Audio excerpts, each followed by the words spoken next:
Hey guys, have you ever experienced the frustration of falling in love with a pair of shoes only to have the outsole unexpectedly detach? Don't worry, because today I have some amazing tips and hacks to share with you. These are the tried and true methods that I've personally used to rescue many of my own beloved shoes, and now I'm passing them to you.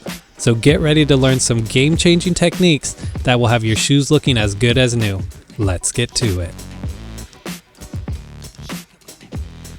My name's Evan, and it's my goal to share the skills and tools needed to love your leather. Well, believe it or not, many companies have resorted to poorly gluing outsoles onto shoes rather than stitching them down properly. Shoes may even look like they have stitching on the welt, but they're just faux stitches that aren't even connected to the outsole. It blows my mind. Why not just go the extra step to make a shoe last longer? Oh wait, minimizing costs and maximizing company profits. Well, that doesn't benefit you, the consumer, but I'll stop ranting so we can get to the fix. So as you can see here, it does look like this Dr. Martens Oxford was stitched down to the PVC welt, but that it was forcefully pulled up. But since this happened to both shoes, I gotta imagine that this was a manufacturing issue for this specific model. So here's the fix. Whether your outsole has completely fallen off or is coming detached, we need to glue it back on, and we can do that by using one of my favorite glues. Guys, in your opinion, let me know down below what your favorite glue is, but in my experience, E6000 is flexible, reliable, and easy to use, and it's super affordable. Now, if you've ever done woodworking, you'll know that to create a seamless transition between the wood and the glue, it is to tightly clamp down your wood so that any air bubbles or excess space is completely removed. The same concept is true of gluing issues like this, so I'll be using an industrial ratchet clamp. I'll leave an affordable link suggestion below. If you don't have a clamp, you can always just use a heavy set of books to apply pressure. Get creative. Didn't think you'd have use for those expired over-the-counter meds? Wrong. This bottle is exactly what we need for the project. Now, before I set up my glue, I want to make sure that this is going to clamp properly, and you should too, so grab your tools and give it a try before you glue it. For this specific shoe, I need to tuck in the welt stitching back into the midsole. Also, I inserted the bottle into the insole because I don't want to clamp onto the leather, thus creating a dent or pressure mark. If you do, this may permanently ruin your leather by creating pressure marks, though depending on your situation, you may be able to get those out. I'll leave a card to a step-by-step video on how to remove those, as well as a link in the description.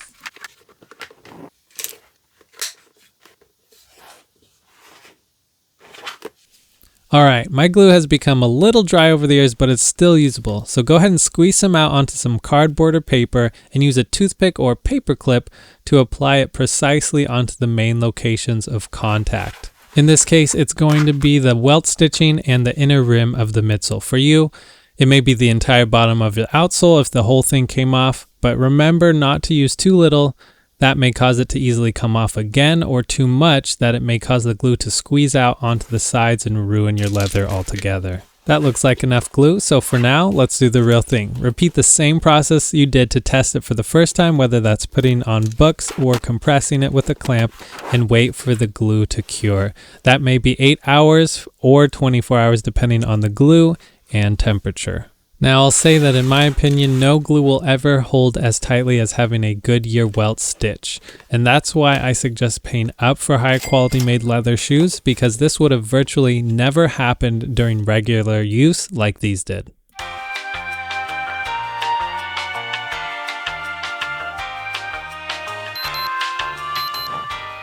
So I let mine dry overnight and it seems to have adhered quite well. I pulled with quite a bit of pressure and it's pretty solid, so I'm happy how it turned out. Moving forward, if there is any excess glue, feel free to remove it, and that's about it. Now to take care of our leather. As you guys saw, this is a blue ombre effect patina style, which means that the color goes from a darker to a lighter shade during use. Also known for some Dr. Martens in cherry as known as rub off. First off, I'm going to deeply hydrate this leather because it is very dry. How do I know? Just by touching it, but also because of all of the micro scratches on the side. Hydrated leather has less of an ability to scratch up because of the oils that make it flexible and durable. Once the cream is on, I'll go ahead and spread it all evenly with my horsehair brush. As I always say, it's about friction, not force, and that's going to provide a really nice shine. On top of that, it looks like there's some stubborn white marks on the toe, so I'll grab my go-to cleaner and gently wipe those off. Whether that's paint marks, stains, dirt, grime, debris, marks, etc. I love how well this cleaner performs. Links are in the description below. Speaking of those links, if any of you guys wanted to support my channel for free, check out my kit.co/avummies to check out every product I've used in my videos.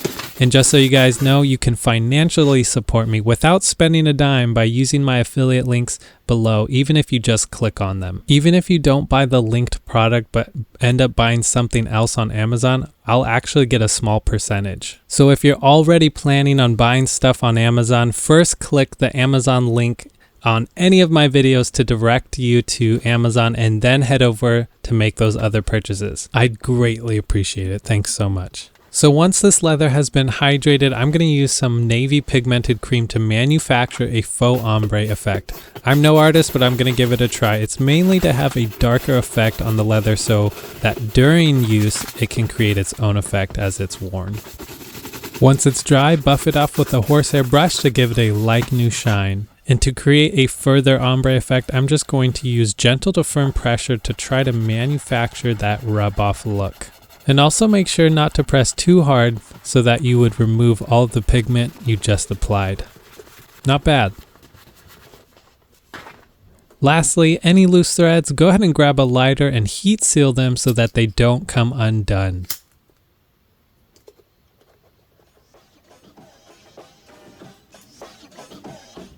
Last but not least, fill out your leather. Again, it does not have to be cedar shoe trees, though I highly recommend those. It can be newspaper, packing bubbles, or plastic bags. This will prevent your leather from creasing and looking old and dingy.